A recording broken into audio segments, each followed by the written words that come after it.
مانگنے کو تو دن رات میں بہت سی دعائیں ہیں جو انسان مانگتا ہے اور مانگتے ہی رہنا چاہیے، کیونکہ دعا خود ایک عبادت ہے. جب انسان اللہ سے مانگ رہا ہوتا ہے تو انسان ایک عبادت کی حالت میں ہوتا ہے. لیکن خاص طور پر ہدایت مانگنی چاہیے کہ اللہ تعالیٰ تو ہمیں صحیح رستے کی رہنمائی فرما. ہدایت دو طرح کی ہوتی ہے، ایک ہوتی ہدایت ارشاد اور ایک ہوتی ہدایت توفیق. ہدایت ارشاد کا مطلب کیا ہے کہ جو تعلیم ہے دین کی اور جو قرآن و سنت میں ہمیں کسی بھی کام کو کرنے کا طریقہ بتایا گیا ہے وہ طریقہ. اور ہدایت توفیق کیا ہے کہ پھر اس کو عمل میں لانے کی توفیق مل جانا.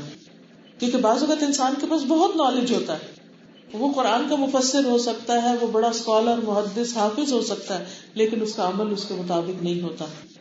آپ کو معلوم ہے کہ نان مسلمس کی کتنی کنٹریبیوشن ہے اسلامک اسکالرشپ میں. اسلامی جو سبجیکٹس ہیں، چاہے قرآن کا ہو، چاہے وہ عربی لینگویج ہو، چاہے حدیث ہو، ان سب میں انہوں نے بڑی بڑی کتابیں لکھی، قرآن کے ترجمے کیے، بہت کچھ کیا. آپ کو معلوم ہے کہ لین پول کی ڈکشنری جو ہے اس وقت سب سے بڑی ڈکشنری ہے جو عربی سے انگلش ٹرانسلیشن کے لیے استعمال ہوتی ہے. یہ سب کچھ نان مسلم نے کام کیا، دن رات کام کیا. وہ جملے الفاظ نبوی جو تھی، اب تو خیر انٹرنیٹ پہ بہت سرچ کی سہولت میسر آ گئی، المکتبہ شاملہ آ گیا تو مشکل نہیں رہا بہت کچھ تلاش کرنا. لیکن پہلے مسلمز کے پاس ایسی کوئی چیز نہیں تھی جو ان کی بنائی ہوئی، سب رجوع کرتے تھے المعجم الفاظ الحدیث النبوی. نبی صلی اللہ علیہ وسلم کی احادیث کو تلاش کرنے کے لیے جو ڈکشنری استعمال ہوتی تھی وہ لائڈن یونیورسٹی کی چھپی ہوئی تھی، جس میں بہت ساری جو نان مسلمز ہی کی تنظیمیں تھیں انہوں نے کنٹریبیوشن کی اور مل کر وہ چیز تیار کی تھی کیونکہ انہیں ہماری دین میں ریسرچ کرنی تھی.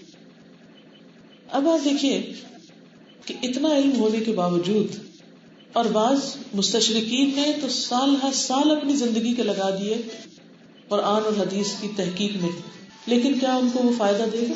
وہ ان کو فائدہ نہیں دے گا، کیونکہ ایک تو یہ ہے کہ ایمان کے بغیر کوئی عمل فائدہ نہیں دیتا، دوسرے یہ ہے کہ صحیح نیت کے بغیر کوئی عمل فائدہ نہیں دیتا، انما الاعمال بالنیات.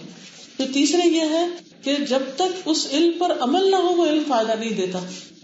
علم نافع کون سا علم ہوتا ہے کہ جو انسان کے عمل میں آ جائے. ہم ماسٹرز کا پی ایچ ڈی اور پی ایچ ڈی بھی کیا کئی پی ایچ ڈیز بھی کر لیں اور دن رات ہمارا علم حاصل کرنے میں گزر رہا ہو، سیکھنے اور سکھانے میں بھی ہم بڑے سے بڑے ٹیچر بن جائیں، لیکن جب تک ہمارا عمل نہیں ہوگا وہ علم ہمیں فائدہ نہیں ہوگا، بلکہ وہ علم وبال بن جائے گا، وہ علم ایک بوجھ بن جائے گا. تو ایسی صورت میں کیا مانگنا چاہیے اللہ سے؟ اللہ ہمیں عمل کی توفیق عطا فرما. تو جب ہم کہتے ہیں اہدنا الصراط المستقیم کہ اللہ ہمیں سیدھا راستہ دکھا، اس کا مطلب یہ ہے کہ ہمیں علم بھی دے اور عمل بھی عطا کر، کیونکہ بغیر علم کے عمل درست نہیں اور بغیر عمل کے علم کا فائدہ نہیں، تھوڑا فائدہ ہے. اور پھر صراط مستقیم کی رہنمائی کر. کون سا سیدھا راستہ؟ صراط الذین انعمت علیہم، ان لوگوں کا راستہ جن پر تو نے انعام کیا. کون ہے وہ؟ اس کی وضاحت خود قرآن مجید میں ایک دوسری جگہ ملتی ہے کہ من النبیین والصدیقین والشہداء والصالحین. وہ راستہ ہے ان لوگوں کا جو انبیاء ہیں، صدیقین ہیں، شہداء ہیں اور صالحین ہیں. انبیاء تو ہم سب جانتے ہیں جن کو اللہ سبحانہ وتعالیٰ نے اپنی نبوت سے نوازا، سرفراز کیا، بندوں میں سے چن لیا. پھر صدیقین، صدیق کی جمع ہے جو اپنے قول میں سچا ہو، اپنے عقیدے میں درست ہو، اپنے عمل میں سچا ہو، اپنے نیتوں میں سچا ہو، یعنی جس کی زندگی کا ہر پہلو سچ پر مبنی. جیسے ابوبکر صدیق رضی اللہ تعالیٰ عنہ یا حضرت عائشہ صدیقہ یا حضرت مریم کے لیے بھی آتا ہے امہ صدیقہ، کہ ان کی ماں ایک سچی خاتون تھی. تو صدیقیت کا درجہ جو انبیاء کے فوراً بعد ہے. یا اللہ تو ہمیں ان جیسے کام کرنے کی توفیق عطا فرما.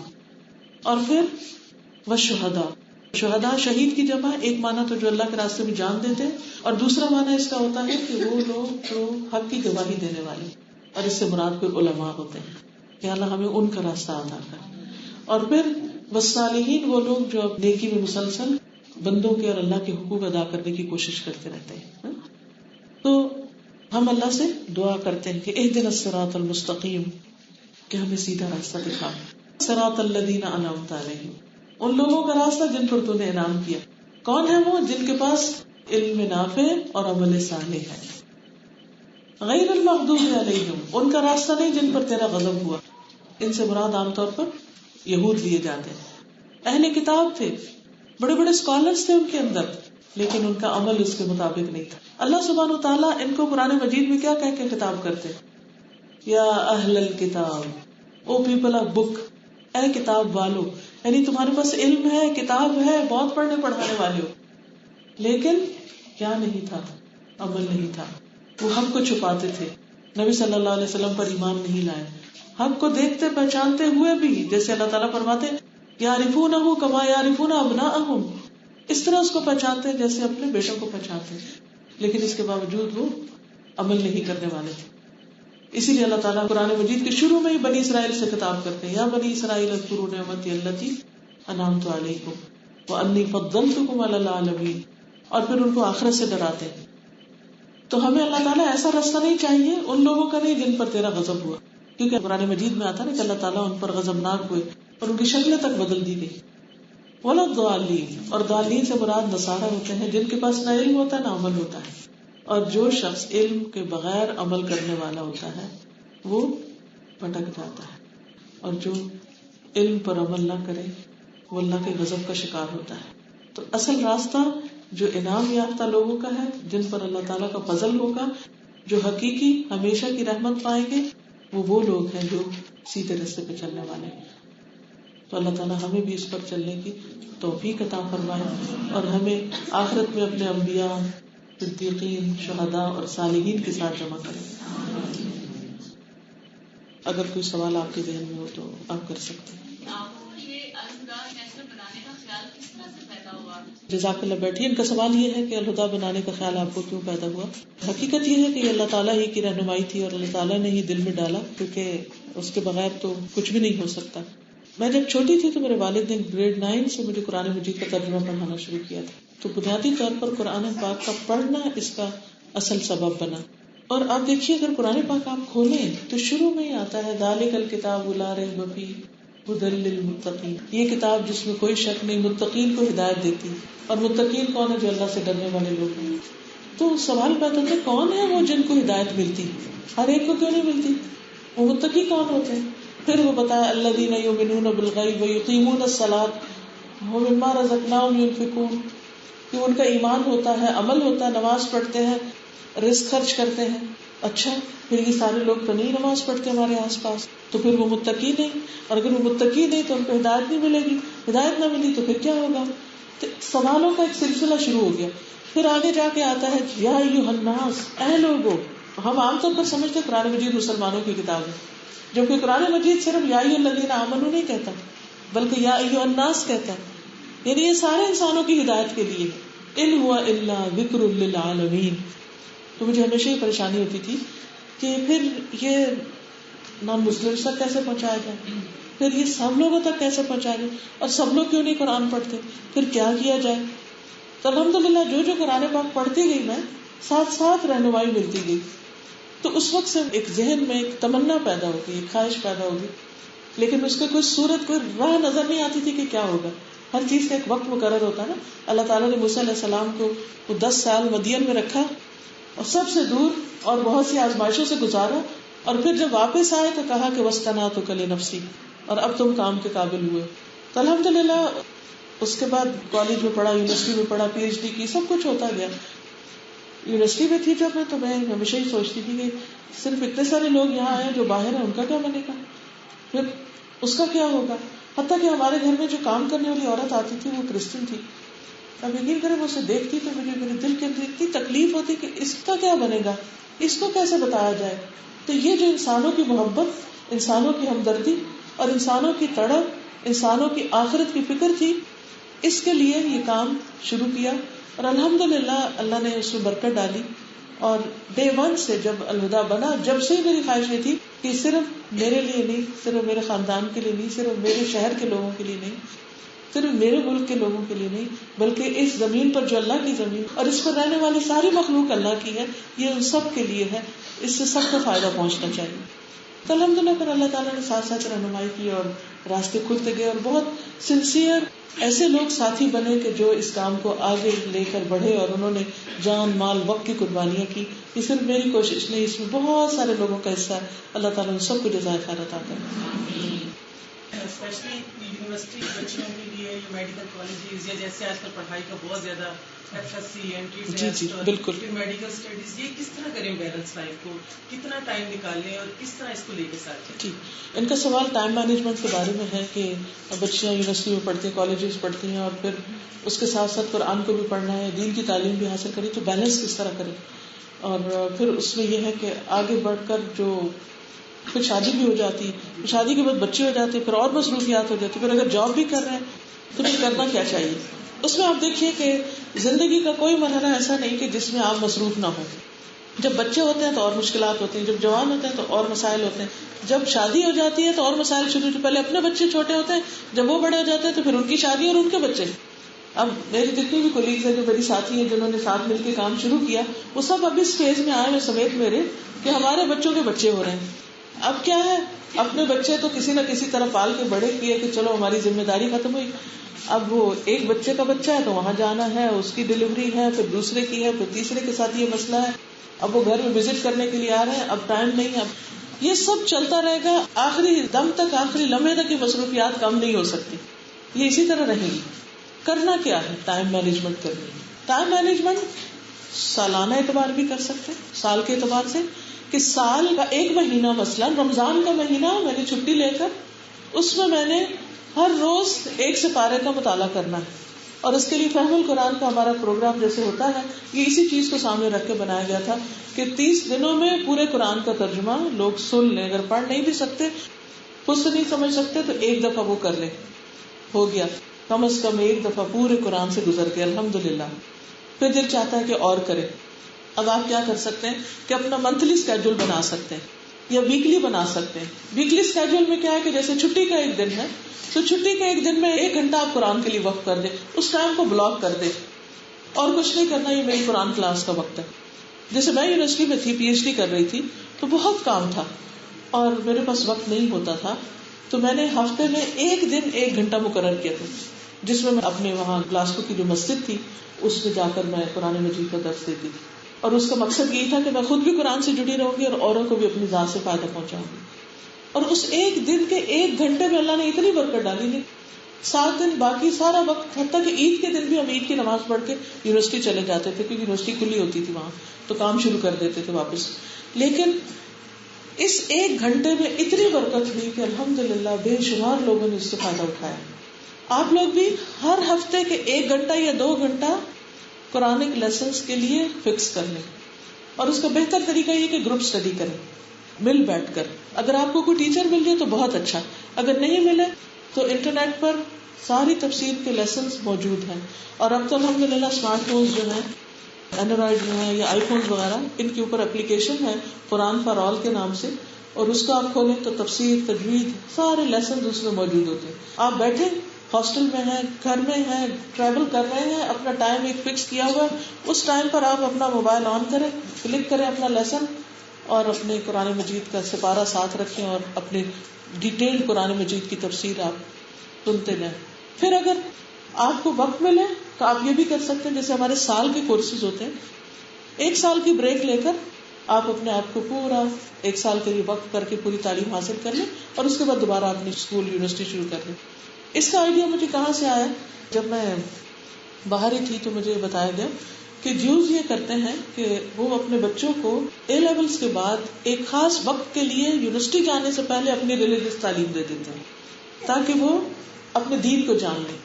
اب اسی وجہ سے آپ دیکھیں کہ کتنی چھوٹی کمیونٹی ہے ان کی، لیکن کتنے ان کے اندر جو یونٹی ہے، جو ان کے مقاصد ہیں، ان کے لیے کتنے آپس میں ویل کنیکٹڈ ہیں. کوئی ایک ریزن تو ہونی چاہیے نا اتحاد اتفاق کی. ہمارے لیے ہم سب مسلمان کس چیز پہ اکٹھے ہو سکتے ہیں؟ ایک چیز، اور وہ قرآن ہے. تو اگر ہم سب سارے بایسز چھوڑ کے قرآن کے اوپر آ جائے تو انشاءاللہ ہمارے انہی اسٹڈیز کے ساتھ ساتھ ٹائم مینجمنٹ کے ساتھ ہم قرآن مجید کو اپنی جوانی میں ہی پڑھ سکتے ہیں. پڑھنا تو ہر عمر میں چاہیے، لیکن جوانی اس لیے بہتر ہے کیونکہ انسان جتنا ارلی سٹارٹ کرے گا اتنا اس کو زیادہ یاد رہے گا، اتنا زیادہ لمبے عرصے تک عمل کر سکے گا. قیامت کے دن جب اتنا سخت دن ہوگا، سورج نزدیک آ چکا ہوگا اور ہر شخص پسینے میں ڈوبا ہوا ہوگا اور کوئی سایہ نہ ہوگا اللہ کے عرش کے سوا، تو اس وقت 7 لوگوں کو عرش کے نیچے جگہ دی جائے گی. ان میں سے ایک وہ ہوگا جس نے اپنی جوانی میں رب کی عبادت کی, جس نے جوانی میں اللہ کی عبادت کی. تو آپ ماشاءاللہ سب اس وقت ہال بھرا ہوا جوان لوگوں سے, آپ سب کو میں یہ کہوں گی کہ انتظار نہ کیجیے کہ اچھا بوڑھے ہوں گے اور سارے کام ہو جائیں گے, اسٹڈیز ہو جائیں گی, جابز ہو جائیں گی, شادیاں ہو جائیں گی, بچوں کے, پھر ہم اللہ کے لیے وقت نکالیں گے. ریٹائرمنٹ کے بعد اکثر لوگ کیا کرتے ہیں, وہ کہتے ہیں جب ریٹائر ہو گئے نا تو پھر یہ کورس کریں گے یا پھر یہ چیز پڑھیں گے. نہیں, ابھی سے شروع کر لیں جتنا ہو سکتا ہے, کیونکہ جب ہم نے شروع کر لیا, ارادہ کر لیا, پورا نہیں بھی ہوگا تو اللہ سبحانہ و تعالیٰ ہمیں ان لوگوں میں سے اٹھائیں گے جو اس کے دین کو سمجھنے والے ہوں گے. کیونکہ آتا نا جیسے کوئی شخص حج اور عمرے کے سفر پر نکلا, راستے میں اس کی وفات ہو گئی تو قیامت کے دن وہ کس میں سے اٹھایا جائے گا؟ وہ تلبیہ پڑھتے ہوئے اٹھایا جائے گا. وہ حج عمرے کا ثواب پورا اس کو مل چکا ہوگا. تو آپ بھی سفر شروع کر لیجیے, چاہے آپ حفظ کرنا چاہتے ہیں یا آپ ترجمہ تفسیر سے پڑھنا چاہتے ہیں یا دین جس طرح بھی سیکھنا چاہتے ہیں, تو انشاءاللہ اگر پورا ہو گیا تو ٹھیک, نہیں بھی ہوا تو اللہ تعالیٰ کے ہاں پورے لکھے جائیں گے. ہم اپنے والدین کو کس طرح چلائیں؟ ان کو ہم کہتے ہیں اگر پڑھیں تو وہ کہتے ہیں ہم نے اتنا پڑھایا, یاسین جس طرح سے پڑھ رہے ہیں 72 جی جی کوئی بات نہیں. کسی وقت جب وہ آپ سے بہت ہمدردی پیار یعنی وقت ہوتے نا, بڑے ہو جاتے ہیں نا جب والدین, کبھی ضد میں آ جاتے ہیں, کبھی وہ ایکسپٹ نہیں کرتے بات کو, سوچتے ہیں چھوٹے ہیں ہمیں کیا بتا رہے ہیں, تو ایسی صورت میں کوئی ایسا وقت دیکھیے کہ جس میں تھوڑی سی بھی بات سننے کے لائق ہے. تو بحث اور آرگیومنٹ کیے بغیر انہیں کہیں کہ یہ میں آپ کو تھوڑی سی آیتیں سنانا چاہتے ہیں, اچھی آواز میں ان کو تلاوت کر کے سنائیں, پھر اس کا ترجمہ سنائیں. عربی کی ایک سیئنگ ہے, والذوق یولد الشوق, ذوق شوق پیدا کرتا ہے, یعنی ذائقہ جو ہوتا ہے نا کسی چیز کا, اس سے پھر کھانے کی طلب پیدا ہو جاتی ہے. جب قرآن مجید ایسی خوبصورت چیز ہے کہ جس کو اگر آپ تھوڑا سا چکھ لیں نا تو پھر آپ رہ نہیں سکتے اس کو پڑھے بغیر. سورۃ الواقعہ اتنی خوبصورت سورت ہے, آپ اس کو رواں ترجمہ پڑھ کے سنا دیں. سورۃ قاف, سورۃ الحاقہ, کوئی بھی سورت آپ اٹھائیں اور ان کو پڑھ کے سنائیں اس کا ترجمہ, تو انشاءاللہ آہستہ آہستہ ان کے دل اس کی طرف مائل ہوں گے. اور دعا بھی کریں. جی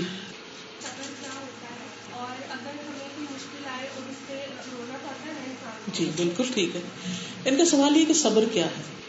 صبر ہوتا ہے کسی تکلیف کے آنے پر منفی رویے سے پرہیز کرنا, نیگیٹو ریئیکشن نہ کرنا.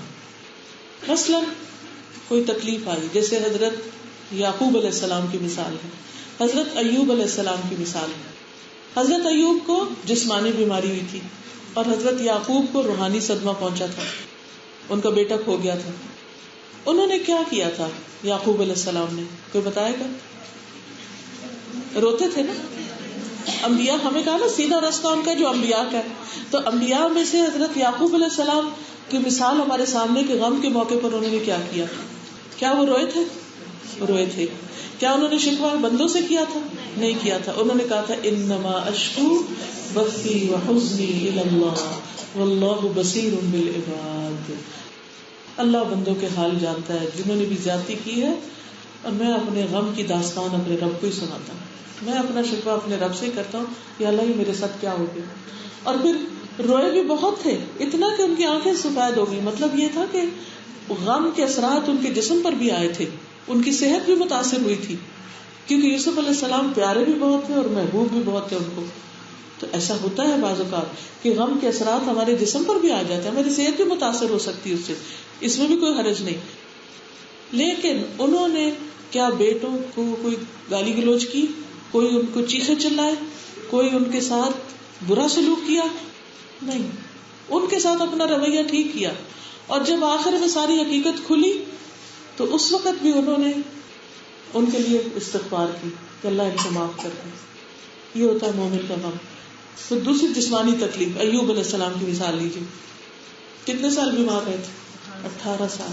اور ان کی بیماری آئی تھی بہترین صحت کے بعد, ان سے مال چھن گیا تھا مالدار ترین ہونے کے بعد, ان کے گھر والے چلے گئے تھے بہترین خاندان پا لینے کے بعد, ہر چیز چھن گئی ان سے. لیکن وہ اللہ سے ناراض نہیں ہوئے, کہنے لگے کہ جب میرے پاس سب کچھ تھا تو میرے پاس ٹائم کم ہوتا تھا کہ میں اللہ کو یاد کروں, اب سب کچھ چلا گیا تو زیادہ وقت مل گیا ہے کہ اللہ کا ذکر کروں. تو بندے سے اگر کوئی چیز چھن جائے تو غم تو ہوگا, لیکن اللہ کی یاد میں اضافہ ہوگا, بندہ اس پر شکر گزار ہو جائے. تو یہ صبر ہوتا ہے. مختصراً آپ کے اپنی دعوت میں تو آپ کے بہت لیکچر ہوتے ہیں اور جی لائف بھی ہوتے ہیں, ٹیسٹ کے ذریعے بھی سنے جاتے ہیں, لیکن کیا کہ آپ نے کبھی دیگر مسالے آپ کے گھر میں ایک آیا کام کرتی تھی, وہ کرسچن تھی, تو کوئی الحمدللہ ایسے کئی لوگ مسلمان بھی ہوئے ہیں. اور جہاں موقع ملتا ہے, میں نے کبھی کسی کو انکار نہیں کیا, جب موقع ملے, جیسے یہاں تو میں حاضر ہو گئی ہوں. بس ڈپینڈ کرتا ہے کہ وقت کیسا ہے, کیونکہ ایک کے بعد ایک مصروفیت ہوتی ہے. ان کا سوال یہ ہے کہ اگر ہمیں کوئی غم یا دکھ ملتا تو کسی سے شیئر کر سکتے ہیں لیکن لمٹ کے اندر, کیونکہ یہ عادت نہیں بن جانی چاہیے کہ جو ملے اس کو اپنی داستان سنانی شروع کریں. بعض لوگوں کی عادت یہ ہوتی ہے کہ اگر ان کو تھوڑی سی بھی تکلیف ہو, بس ہاتھ پہ چوٹ لگی تو جو سامنے کہ دیکھو مجھے چوٹ لگی, وہ گیا ایک اور آیا تو دیکھو چوٹ لگی. یعنی اٹینشن سیکر نہیں ہونا چاہیے, صرف اس سے مسئلہ بیان کریں جو آپ کو کوئی حل بتاتا ہے. ٹھیک ہے, جی ہاں, جی جی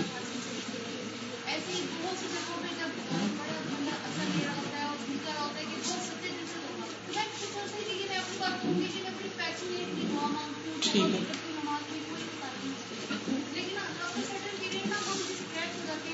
بالکل ٹھیک کہا آپ نے.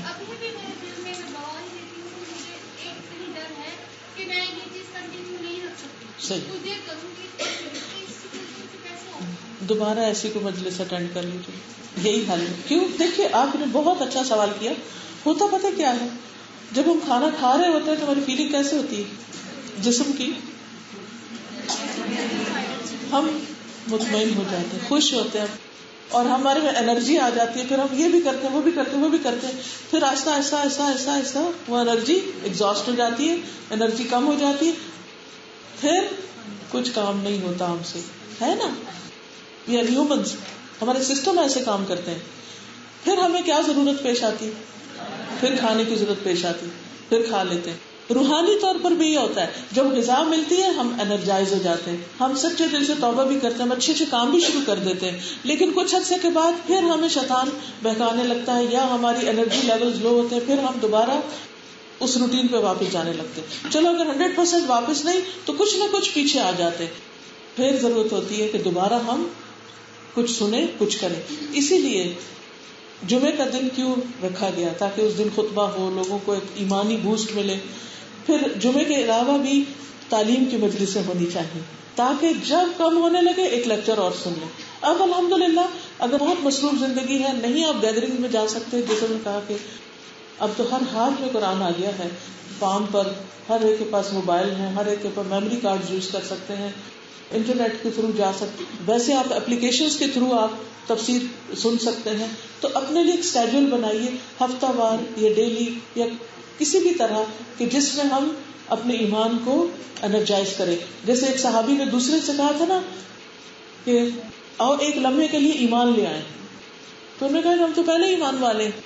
تو نبی صلی اللہ علیہ وسلم کے پاس گئے, تو ان کا مطلب کیا تھا آپ نے بتایا ہم کو, کہ مل کر اللہ کا ذکر کریں. حضرت موسیٰ علیہ السلام نے کیا کہا تھا کہ اللہ سبحانہ وتعالیٰ سے کہ آپ ہارون کو میرا مددگار بنائیں, کئی نسبحک کثیرا ونذکرک کثیرا انک کنت بنا بصیرا, تاکہ ہم کثرت سے تیری تسبیح کریں, کثرت سے تیرا ذکر کریں, تجھے یاد کریں, تو ہمیں دیکھتا ہے. تو ہر انسان کو ضرورت ہوتی ہے کہ اللہ سبحانہ وتعالیٰ کی یاد کے لیے وہ کسی نہ کسی کے ساتھ بیٹھ کے تذکرہ کرے. ایک ہوتا ہے ذکر جو ہم زبانی اپنے دل میں کرتے ہیں یا زبان سے کرتے ہیں, اللہ کو یاد کرتے ہیں, اور ایک ہوتا ہے تذکرہ. ہم کیوں اپنے پیاروں کی باتیں کرتے ہیں, کیونکہ ہمیں اس میں لطف آتا ہے, مزہ آتا ہے, ہمیں خوشی ہوتی ہے. ہم کتنے قصے چلاتے ہیں, آج میری بات ہوئی بیٹے سے, اس نے یہ کیا, اس نے یہ کہا. امی سے بات ہوئی, جیسے ہاسٹل میں آپ لوگ ہیں, امی سے بات ہو جاتی, پھر آپ اپنی دوستوں کو بتاتے ہیں میری آج امی سے بات ہوئی, میں نے امی کو یہ کہا, امی نے یہ کہا. یہ کیا باتیں ہیں جو آپ کر رہے ہیں, امی سے یہ کہا, امی نے وہ کہا. Why are you talking like this? کیونکہ اس سے ہمیں خوشی ملتی. تو کچھ کام ہم عقل کے تابع نہیں کرتے, دل کی خوشی کے لیے کرتے. کچھ چیزیں ہماری روح کی ضرورت ہے, کچھ ہماری جذبات کی ضرورت ہے, کچھ ہمارے جسم کی ضرورت ہے, کچھ ہماری سوشل نیڈز ہیں. تو ان نیڈز کو اللہ تعالیٰ نے بہت خوبصورت طریقے سے پورا کیا, صرف ایکسپلور کرنے کی اور ان کو اپنی زندگی میں لانے کی ضرورت ہے. ٹھیک ہے, وعلیکم السلام.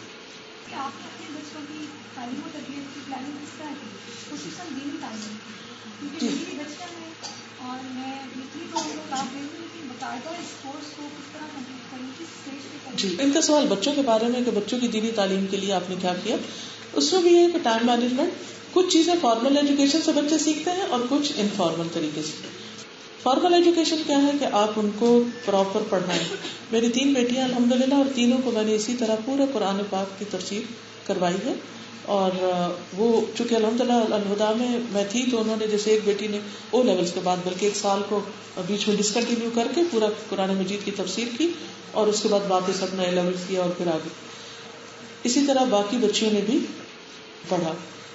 بیٹے کو میں نے 1 on 1 بیس پہ پڑھا کیونکہ لڑکوں کا کوئی الہدا نہیں تھا، تو پھر مشکل یہ تھی کہ اس کو تو ایسے تو نہیں چھوڑ سکتی. تو اس کے ساتھ پھر میں نے سیشن ہر روز رات کو ہمارا ٹائم ہوتا تھا جس میں اس کو پڑھاتی تھی. اس نے بھی اے لیولز کے بعد مجھ سے پڑھا، اور رمضان میں پھر روز پڑھ کے اس کو مکمل کیا قرآن مجید کو. یہ تو تھا فارمل. لیکن انفارمل طریقہ کیا ہے کہ ماں جو ہوتی ہے ایک رول ماڈل ہوتی ہے. اگر آپ چاہتے ہیں نا کہ بچوں کے اندر اچھا اخلاق ہے تو پہلے اپنا اخلاق اچھا کریں. اگر آپ چاہتے ہیں کہ بچے اچھی نماز پڑھیں تو پہلے آپ ان کو خود پڑھ کے بتائیں. آپ چاہتے ہیں بچے سچ بولیں تو آپ سچ بولنے والے ہوں، کیونکہ بچے جتنا عمل سے آپ کے سیکھتے ہیں اتنا لیکچر سے نہیں سیکھتے.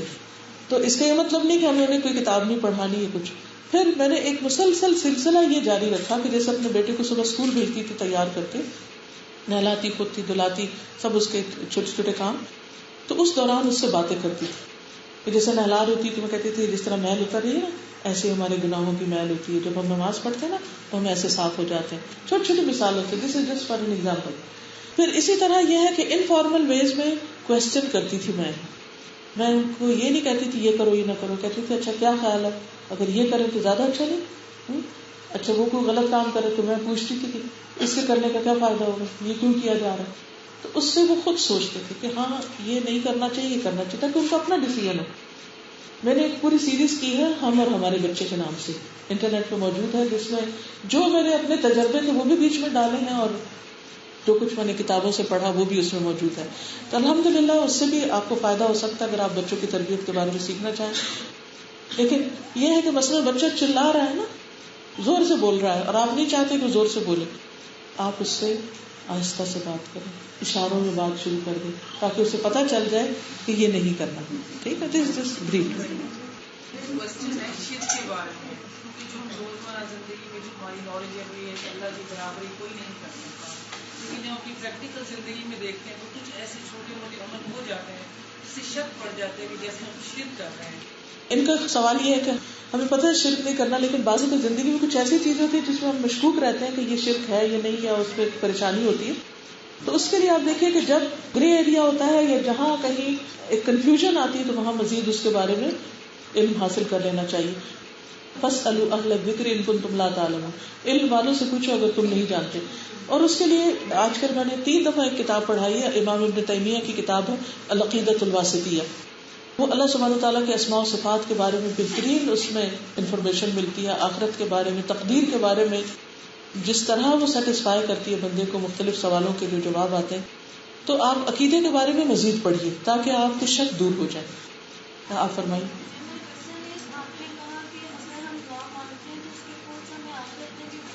جی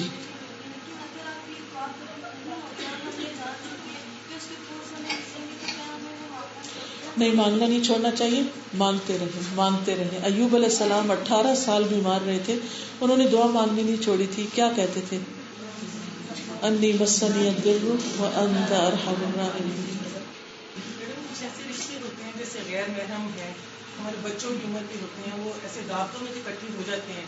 اب ہمارے اندر تڑپ ہوتی ہے کہ ان کو کچھ بتا دیں، ہنس رہے ہیں، بول رہے ہیں، بات کا سڑکوں میں بیٹھے ہیں، بات کا تاش کھیل رہے ہیں ڈرائیور لوگ. بالکل. تو پھر ایسے جب وہ تڑپ ہوتی ہے تو ہم لوگ کیسے ان کو بتائیں؟ ان سے جیسے بات چیت کرتے ہیں اسی طرح ان سے پردے میں بیٹھ کے بات چیت کر سکتے ہیں. میرا کوشچن کاسٹ سسٹم کے حوالے سے ہے کہ ہمارے یہاں یہ چیز کافی زیادہ کامن ہو چکی ہے کہ ہم لوگ رشتے کرتے ہیں لوگوں کو اپنی ہی کاسٹ میں یا اپنی سیکٹ میں جاتے ہیں. اس حوالے سے آپ کیا کہیں گے؟ یہ ہمارے کلچر میں ہے، دین میں نہیں ہے.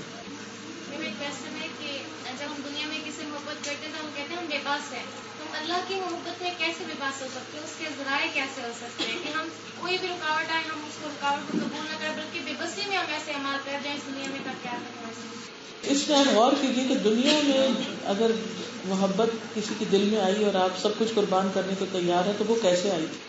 اس کی کوئی خوبی دیکھ کر، کوئی وجہ تھی، کوئی ادا اس کی پسند آ گئی یا کوئی بھی ریزن تھی. تو اسی طرح اللہ کی محبت کے لیے ایک تو اللہ کی کتاب کا پڑھنا بہت فائدہ دیتے ہیں. مجھے حقیقی معنوں میں اللہ کی محبت نصیب ہوئی ہے قرآن کے ذریعے. اسی طرح کائنات میں غور و فکر کہ جب انسان اس اینگل سے دیکھتا ہے کہ یہ اللہ کی بنائی ہوئی چیزیں تو اس کی عقل جب حیران ہوتی ہے تو خود بخود وہ اللہ تعالیٰ کی طرف اٹریکٹ ہوتا ہے. پھر دعا کہ اللہ اپنی محبت کا رزق دے دے ہمیں. یہ رزق ہے جس کو اللہ تعالیٰ چاہے عطا کرتا ہے. تو آپ اس محبت کو مانگیے, ٹھیک ہے, اللہ دے گا. سوال بھی تھوڑا سا کنٹینیو کروں گی. میں چاہتی ہوں کہ آپ ڈفرینشیٹ کریں between Allah love and human love, اور یہ بتائیں کہ اللہ کی خاطر محبت کرنا کیا ہوتا ہے. ایک جامعہ جواب مجھے چاہیے جو میں کب سے ڈھونڈ رہی ہوں, مجھے نہیں ملا. آپ نے 3 چیزیں پوچھی ہیں. پہلا حصہ ہے اللہ کی محبت, دوسری ہے بندوں کی محبت, اور تیسری ہے اللہ کی خاطر بندوں سے محبت. ٹھیک ہے, کیونکہ اس کا اجر بہت بڑا. کوئی بھی چیز جب آپ کے ذہن میں آئے نا, ایک اصول دے دیتی ہوں, تو ہمیشہ دیکھا کیجیے کہ نبی صلی اللہ علیہ وسلم کی زندگی میں یہ سب کچھ کیسے تھا. ٹھیک ہے, تو وہاں سے آپ کو ایک معتدل بیلنسڈ پوائنٹ آف ویو ملے گا. کیا نبی صلی اللہ علیہ وسلم نے کسی انسان سے محبت کی؟ میرا سوال ہے آپ سے, کی کس سے کی؟ حضرت خدیجہ سے, حضرت عائشہ سے, حضرت ابوبکر صدیق سے, بہت سے لوگوں سے. بلکہ صحابہ یہ کہتے ہیں کہ ہم میں سے ہر ایک کو یہ لگتا تھا کہ آپ سب سے زیادہ ہم سے محبت کریں. حضرت خدیجہ کی وفات کے بعد کیا وہ محبت ختم ہو گئی؟ آپ نے فرمایا تھا قد رزقت حبها, مجھے اس کی محبت کا رزق ملا. اور جب ان کی بہن آتی, ان کی آواز اس سے ملتی ہوتی تھی حضرت خدیجہ سے, تو وہ ایک دم حضرت خدیجہ کو یاد کرتے تھے. پھر جب کوئی بھی بکری ذبح کرتے تو حضرت خدیجہ کی سہیلیوں کو گوشت بھیجتے تھے کہ یہ خدیجہ سے محبت کرتی تھی. تو خدیجہ کی محبت کی وجہ سے ان کی سہیلیوں کا خیال رکھنا. پھر بچوں سے محبت کرتے تھے آپ, حضرت حسن حسین سے کی نا آپ نے. پھر آپ دیکھیے کہ باقی لوگوں سے بھی کی. اچھا, لیکن ازواج مطہرات کیا کہتی ہیں کہ جب آپ گھر میں ہوتے تھے تو ہم سے ہنسی مذاق کر رہے ہوتے تھے, خوش باش بات چیت کر رہے ہوتے تھے, لیکن جو ہی آزان ہوتی تو ہم سے اجنبی ہو جاتے تھے, کیونکہ اللہ کی محبت ان ساری محبتوں پہ غالب ہے. اب اللہ تعالیٰ کی محبت کیسی ہوتی ہے؟ محبت اصل میں لاتی کیا ہے؟ دل میں اللہ کی یاد لاتی ہے. اللہ سے محبت کیا ہے کہ اللہ کا ذکر, یاد یا دھیان ادھر رہتا ہے.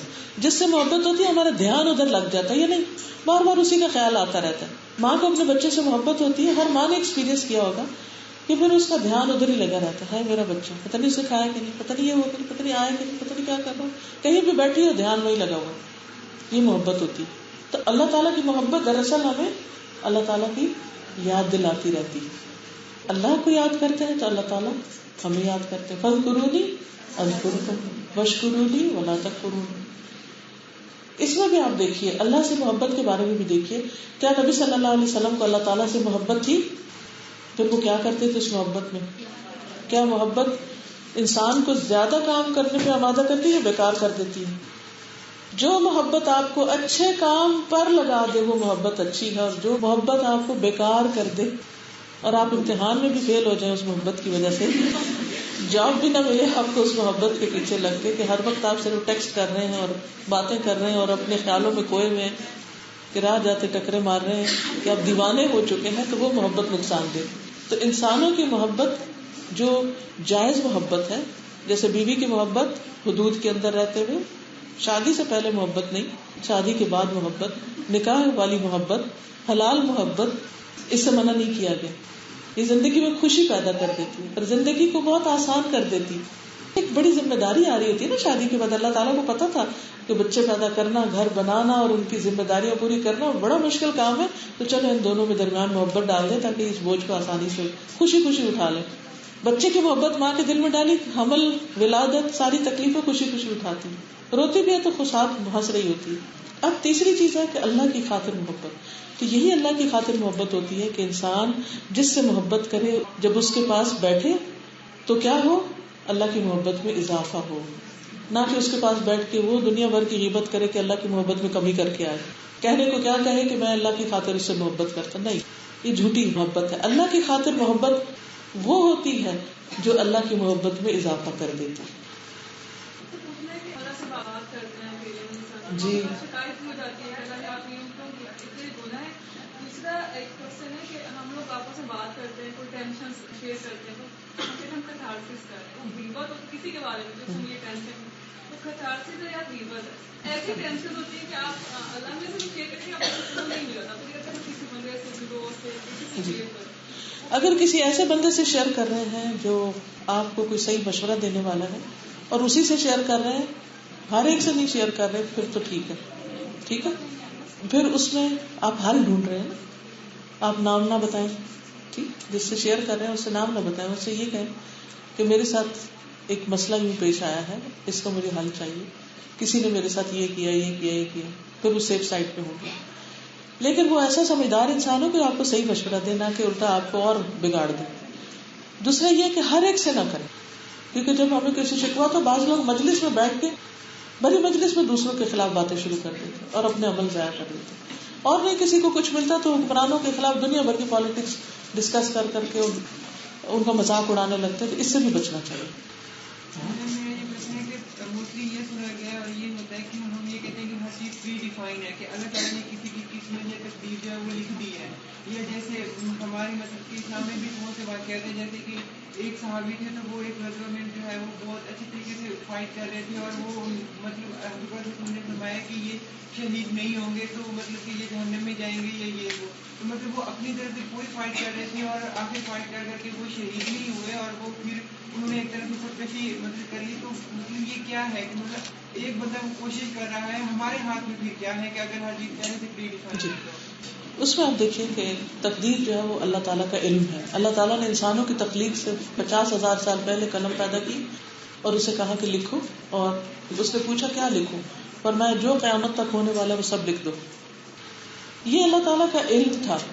میرا سوال یہ کہ کیا اللہ کو علم ہونا چاہیے یا نہیں ہونا چاہیے؟ ہونا چاہیے نا. اس کا یہ علم ذاتی ہونا چاہیے, دوسروں سے لیا ہوا ہونا چاہیے ذاتی, کیونکہ وہ الہ ہے, وہ رب ہے, وہ معبود ہے, اس کے بغیر وہ ہو نہیں سکتا. اگر وہ کسی سے علم حاصل کرتا ہے تو اس کا مطلب اس پر ڈیپینڈنٹ ہے. دوسری بات یہ جاننی چاہیے کہ تقدیر اللہ کا راز ہے, اس کو پتا ہے, کسی اور کو نہیں پتا کیا ہونے والا ہے. اللہ ہی کہ کسی کو بتا دے, جیسے نبی صلی اللہ علیہ وسلم کو کچھ چیزیں بتائیں وحی کے ذریعے. آتا ہے نا قرآن مجید میں کہ غیب کا علم اللہ کے پاس ہے, ان کی کنجیاں اللہ ہی کو پتا ہے, کسی اور کو نہیں پتا. یہ سارے لوح محفوظ میں ہر چیز لکھی ہوئی. یہ اللہ تعالیٰ کا کمپلیٹ نالج ہے کہ آج سے اینڈ تک کیا ہونے والا ہے, کیا ہونے والا ہے, کیونکہ ہر چیز اسی کی بنائی ہوئی, پلاننگ بھی اسی کی ہے, چیزیں کریٹ بھی اسی نے کی ہے, سب کچھ. تو اس کو یہ پتا تھا کہ یہ چیزیں کیسے کام کرے گی, کون سی چیز کہاں رکھی جائے گی تو کیا اس کا ریئیکشن ہوگا. مثلا اگر آپ پانی کے اندر میٹھا ڈالیں تو پانی کیا ہوگا, میٹھا, اور نمک ڈالیں تو اچھا. ہمیں کیسے یہ پتا چلتا ہے؟ تجربہ کر کے.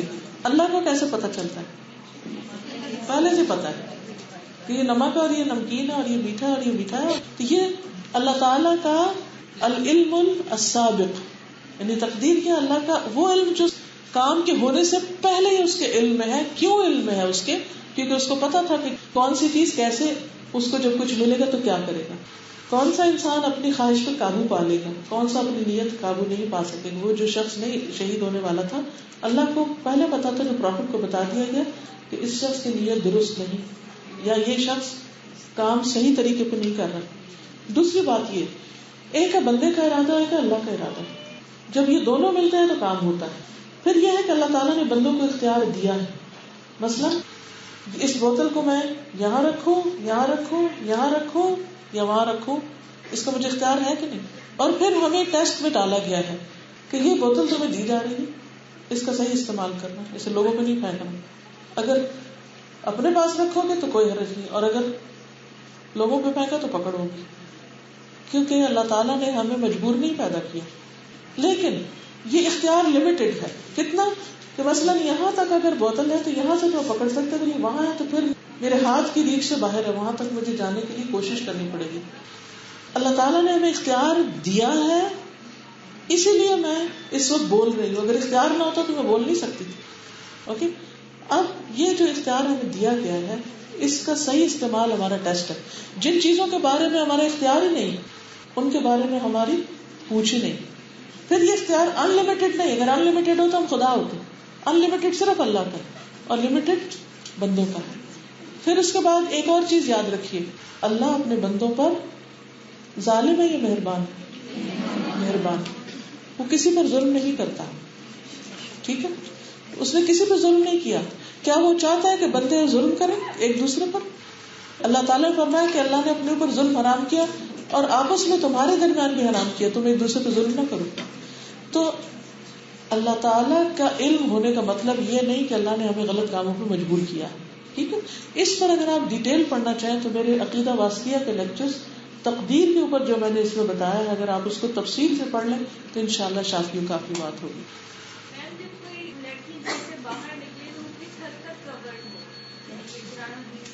جیسے آپ ہیں, میرا لیکچر ہے پردہ کیوں ضروری ہے, وہ سن لیجیے, انشاءاللہ سارے دلائل کا جواب ہے. آپ کہتے ہیں نا اگر بچہ اونچا بولے آپ بیٹا دھیما کر لیں یا دھیما, اگر میاں چلائے تو پھر کیا کرنا چاہیے؟ پھر بھی آہستہ کر لینا چاہیے. وآخر دعوانا الحمدللہ رب العالمین. سبحانک اللہم و بحمدک, اشہد ان لا الہ الا انت, استغفرک و اتوب الیک. السلام علیکم و رحمۃ اللہ وبرکاتہ.